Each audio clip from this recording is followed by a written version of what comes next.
Let's talk about sports, baby. From the stands of a sports fan, my man Pots of Pan. What's a damn deal? Kicking it with KCMC. Check this out. San Antonio Spurs versus the Minnesota Timberwolves. Game 5, round 2, Western Conference semifinals going on right now live. Fourth quarter, 8 minutes and 40 seconds remaining. 97-84 Spurs with the lead right now. They in San Antonio, by the way, as well. They've had a 20-point lead at the most. The Spurs, I should say. Minnesota did have the lead sometime in the third quarter early, but right now, Spurs are looking pretty good. There can be a comeback. Don't get me wrong. Don't look now. Wolves have 80. Is it 86? 86-97? I thought they scored since then. They didn't put the points up. 86-97, I guess. Take that back. 86-100. Spurs just scored. So, once again, like I said, San Antonio look like they're about to go ahead and win this game to lead the series 3-2 against the Minnesota Timberwolves. Still a lot of ball to play, so we will see. A lot of other topics we want to talk about as well. So we're going to revisit this. Let's go ahead and get into it. Now, all around the playoffs, I mean, it's only so many games, right? We in round 2. So, there's been 2 sweeps. 2 sweep-a-deeps. First and foremost, you had the New York Knicks. New York Knicks swept the 76ers. Got them boys right up out of there. Didn't let the 76ers win a single game. As a result, you got the New York Knicks right here. Bow! In the Eastern Conference Finals. Okay, cool. I think a lot of people anticipated that. Other than, if you're going straight off seeding, you wouldn't anticipate Boston, number 2, being put out in the first round, but it is what it is. Okay, and then we get into this series right here. My Pistons and the Cavaliers. Pistons did take an L in game 4. Pistons took an L game 4 in Cleveland. All right, so far in this series, each team has won their home games. All right, the first 2 in Detroit, the second 2 in Cleveland. Now it goes Detroit, Cleveland, Detroit for game 5, 6, 7 respectively. Now, if the pattern continues, Detroit will win their next game, game 5 at home. Cleveland will win their game 6, and then it comes back to Detroit in game 7, and Detroit will win that. If it follows by this, other than that, somebody's going to have to steal a road game. Either Detroit or Cleveland. I think Detroit can do it. Even though the odds are, some people can say against Detroit, whether they're in the favorite to win or not. I think because Detroit has only won 2 home playoff games in like the last, 18 years or 10 plus years, 15 plus years or something crazy like that. They did win 2 home games in the playoff, 2 or 3 at this point. But now, I ain't no telling if that was a fluke or if this is like a turn of a new era. So, saying all that to say, this series can go either way. Pistons or the Cavaliers. I definitely want my Pistons to win.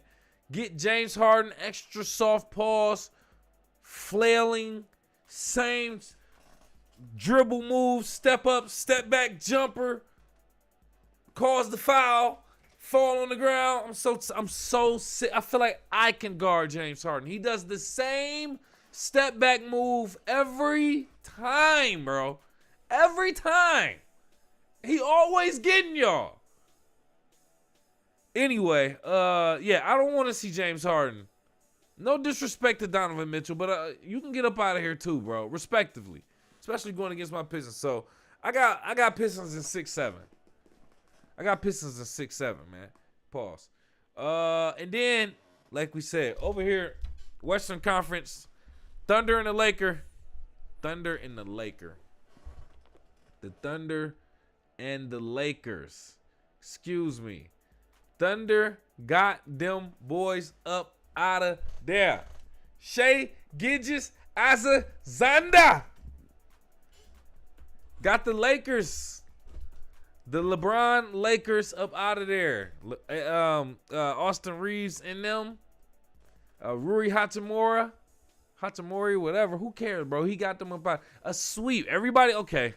There's a lot of different sides to this whole situation. All right. First of all, you got OKC. Their second series sweep in this playoffs. They are 8-0 on the playoff. Have not lost a playoff game yet. Made it to the Western Conference Finals. Second straight, at least the second straight Western Conference. You know, looking to be back-to-back champions. And looking pretty good to be the favorite at this point. Oklahoma City Thunder. You have that. Then on the other side, you got the Lakers. Their situation. First and foremost, I'll say Austin Reeves with the Lakers. A player that the Lakers actually wanted to trade. But the player that they tried to get, I believe, from the Hornets, didn't pass his physical and had to be sent right back where he was. Therefore, Austin Reeves had to sit back where he was. And unfortunately, you had to still play for a squad in the franchise that you know did not want you to be there. So how's that going to turn out for this season? I'm interested in that. Then, of course, you got the whole supporting cast of LeBron James. We didn't even get to LeBron James. Whole supporting cast of LeBron James. The Rui Hachimuras, the Marcus Smarts, the you can bring up Austin Reeves, DeAndre Ayton.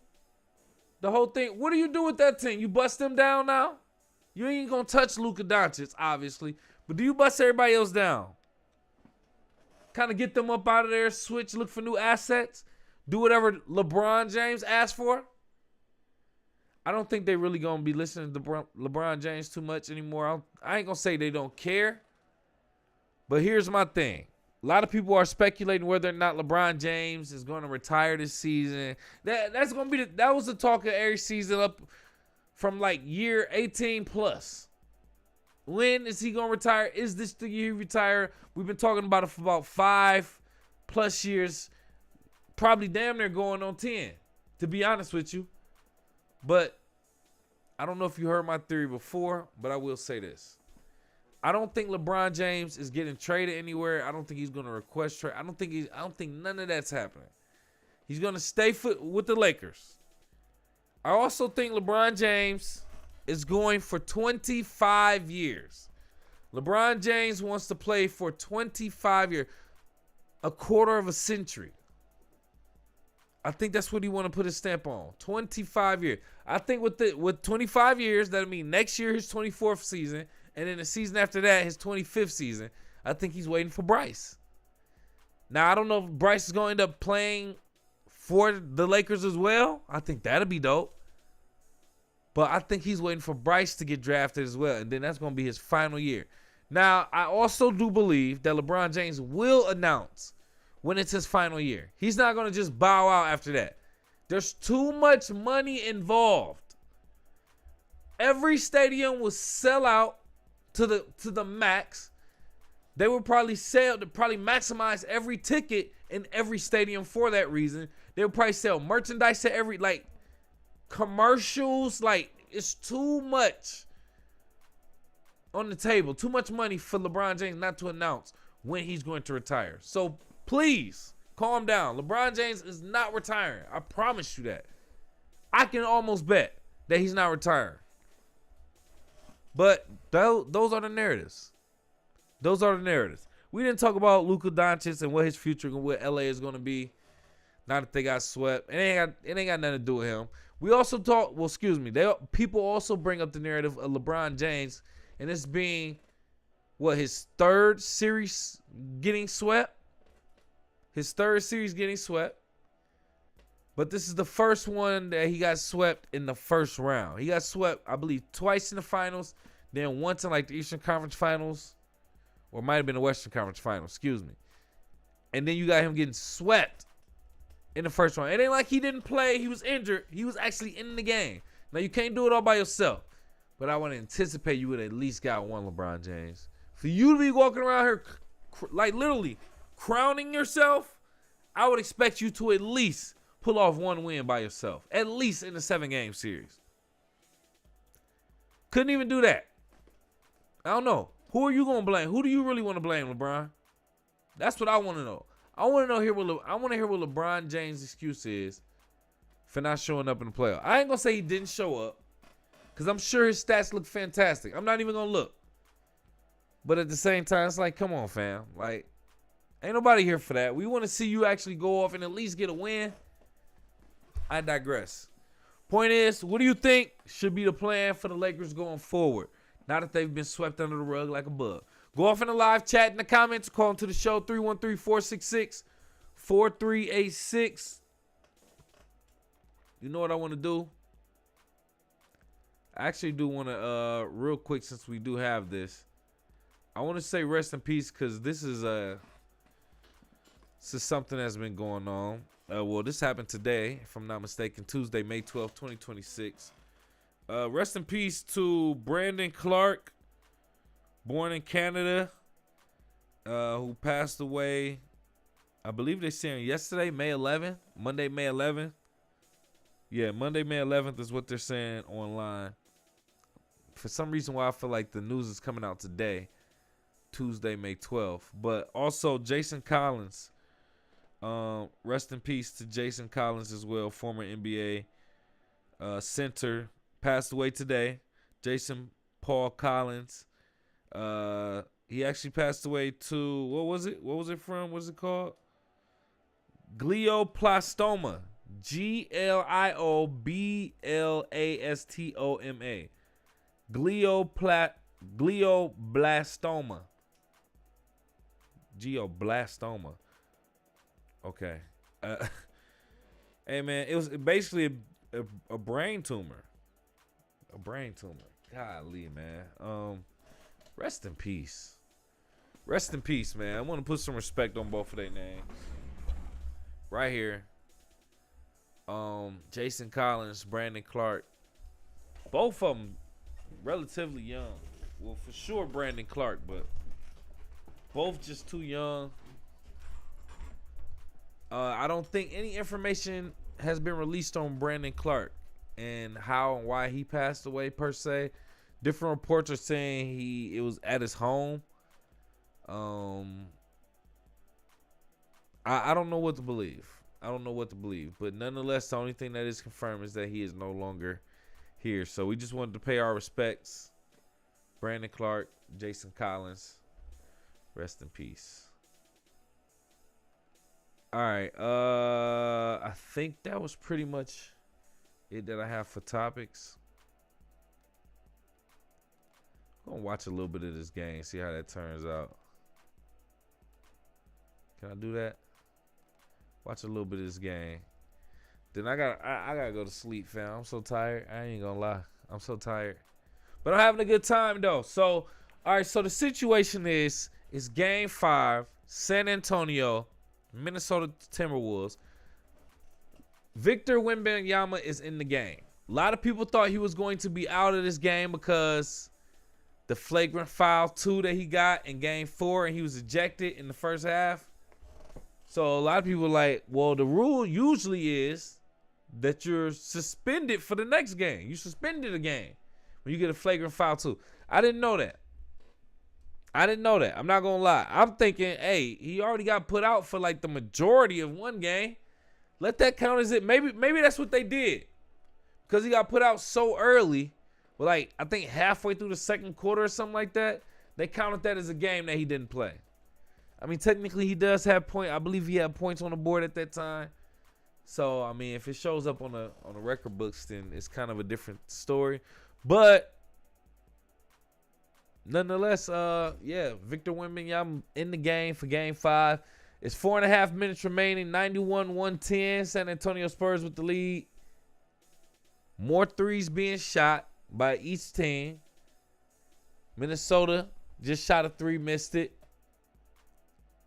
Even Victor Wembanyama out here just like positioning himself for a 3. Like, bro, if you don't get in the paint, get on the block every play, bro, nobody can really shoot around Victor Wembanyama. They figuring that. Everybody trying to figure that out. Nobody can shoot around Victor Wembanyama. You can look and see people getting players driving to the lane, seeing Victor Wembanyama and just turning right around and kicking it out or something like that. Ain't nobody trying to shoot around here. You got to catch them off guard, get them distracted, hurry up, pass the ball to somebody, make some space for them, get them an opportunity. Like, that's kind of what you got to do. When you got the ball, you got to be a decoy and then got to hope one of your boys cut and just toss it under the basket for real. I mean, that's what I would think. But this game is a wash. This game is a wash. Matter of fact, let's cue it. Cue the smoke. Cue the smoke. We got the smoke. Cue the smoke, man. Yeah, this is what we on right now. We in the future right now. All right. San Antonio Spurs didn't already beat the Minnesota Timberwolves in Game 5. They winning 3-2 in the series. Now they're gonna bring it back to Minnesota. What will the Timberwolves do? Now, I did appreciate Anthony Edwards' performance in Game 5. Okay? Game 5 was cool for Anthony Edwards. But I think he could have been better, and his surrounding cast could have been better as well. But hopefully they can pull this off, being at home, the Minnesota Timberwolves, in Game 6. And then we can make Game 7 even more interesting when it comes back to San Antonio Spurs. But let me know what you think. Who do you have in this series? Go off in the live chat in the comments. Call into the show 313-466-4386. I said 313-466-4386. Damn. All right, so yeah, man, this game is a wash. We ain't even about to sit up here and watch the whole thing. They down by what? 22? This ain't even fun. All right, congratulations to the San Antonio Spurs on getting a win tonight. My Detroit Pistons. Y'all up next. Game 5. Let's get busy, Pistons. Other than that, appreciate you for kicking with KCMC. We're about to get up out of here. Literally just wanted to pop in here real quick, pause, just so you can check me out. Talk a couple different topics as well. But it's time to move, man. Hey, thank you. If you got this far in the video, hit that like button, hit the subscribe button, hit the share button, tell a friend and tell a friend. Other than that, we appreciate you. We up out.